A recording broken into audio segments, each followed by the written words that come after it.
Latin American integration has always been a pillar of the Latin American left.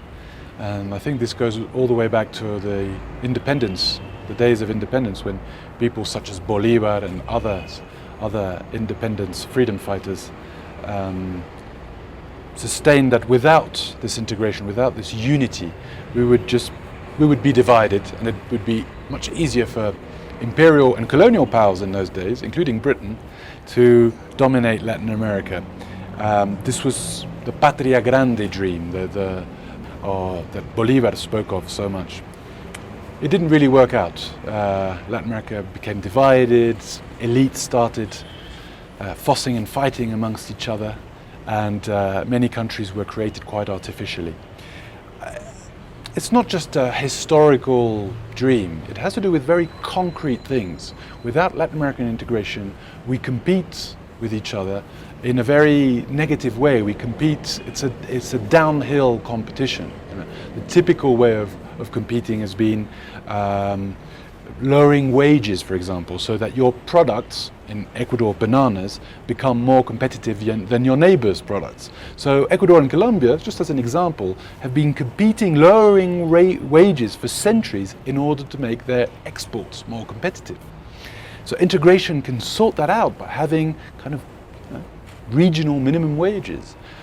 Today we're thinking of intellectual property, we're thinking of this tremendous biodiversity that a number of Amazonian states in Latin America have. If we don't protect it in a similar way, and if we don't have the same sort of legislation over the genetic patrimony of the Amazon, then the likelihood of having similar species in the Ecuadorian Amazonian Amazon is quite high, and if we some countries open the door to international patenting and others don't, then this is going to create a division. It's going to make us much more vulnerable in that sense.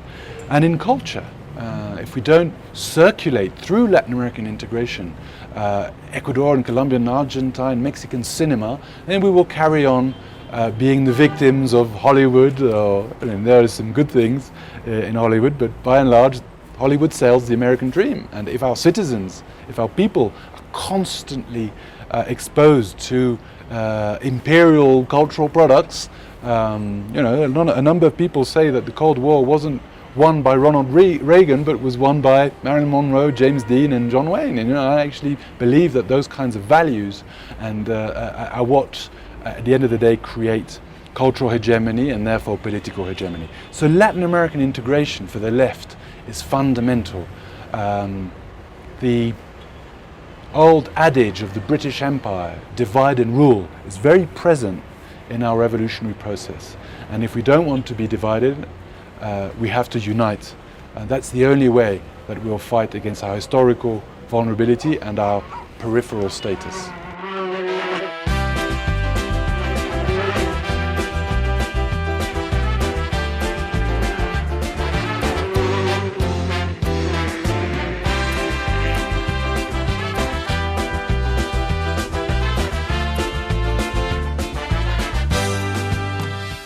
I think Europe started off very well in the 40s and 50s with the European integration. Europe understood clearly that it had to prioritize European relations.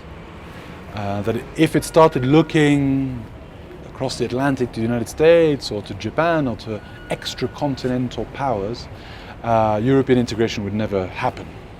I think this has been the great challenge of Latin American integration. A number of countries still believe that you can have UNASUR, that you can have CELAC, that you can have Latin American integration, but it's okay to sign a free trade agreement with the United States. It's not okay to sign a free trade agreement with the United States if you're committed to Latin American integration. You need to first secure this economic and productive integration, this complementarity, before you start thinking of commercial agreements with big powers, because otherwise we're going to continue playing this role of producing raw materials and importing everything else from the metropolis. So I think Latin American integration has to think itself as the great priority of the foreign policies of the different countries in the region, and it has to be, first and foremost, an integration of people, a political integration. Because if we start thinking of the integration of great capitalists, and I think that's the great frustration right now in the European Union, that European integration is seen as something that's benefited the few and not the many, then inevitably people backfire against that integration and start resorting to all sorts of chauvinistic and kind of nationalistic, in the bad sense of the word, identity politics, and integration inevitably fails. So it has to be an integration that benefits the people, and it has to be an integration first policy before you look overseas. And obviously I think it's completely incompatible with all these free trade agreements that a number of big powers propose that we sign. Porque aquí en Mar del Plata está la tumba del Arca, la tumba del Arca. Esos son nuestros procesos. Esos son procesos de reforma, son procesos revolucionarios. Arca, Arca, al carajo.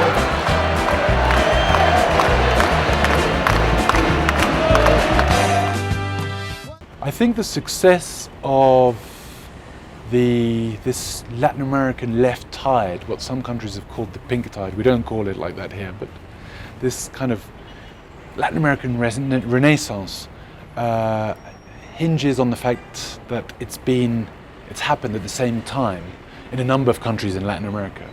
If it had been isolated, one country here, and then 10, 20 years later another country, it's much easier to suffocate. And that's what's happened in the past. When one country dared to rebel, the fists of great capital, of imperial powers, of the local oligarchs also, and their media outlets and their propaganda machinery has managed to crush these progressive governments. But if it happens all at once, it's much more difficult to tackle this kind of mass rebellion, El pueblo unido jamás será vencido, we say in Spanish. United, the people will not be defeated. And I really believe that applies also to countries and states. So evidently, if that broad left-wing alliance is weakened and the right comes back in here or there, that's a concern.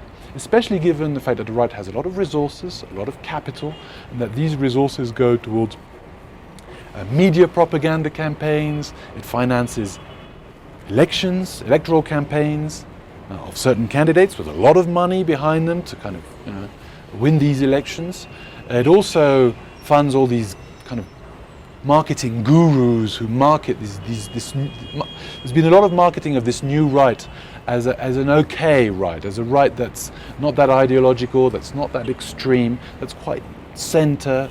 But I actually think that the new right is, if you look at it, if you really analyse it, quite ideological, quite dangerous, and is not proposing some kind of middle ground policies, but really a return to some of the worst aspects of our feudal past, of the absence of institutions, of the absence of state, and of neoliberalism, which in Latin America was particularly aggressive. So I think there's a real danger there.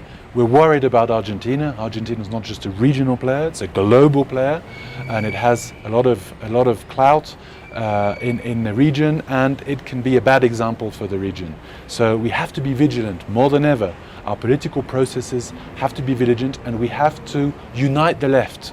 When the left divides, it happens everywhere. When the left divides, it's when we get defeated. When the left unites, it's very, very difficult for a right-wing proposal to win elections or to organize a coup or to put an end to these progressive processes.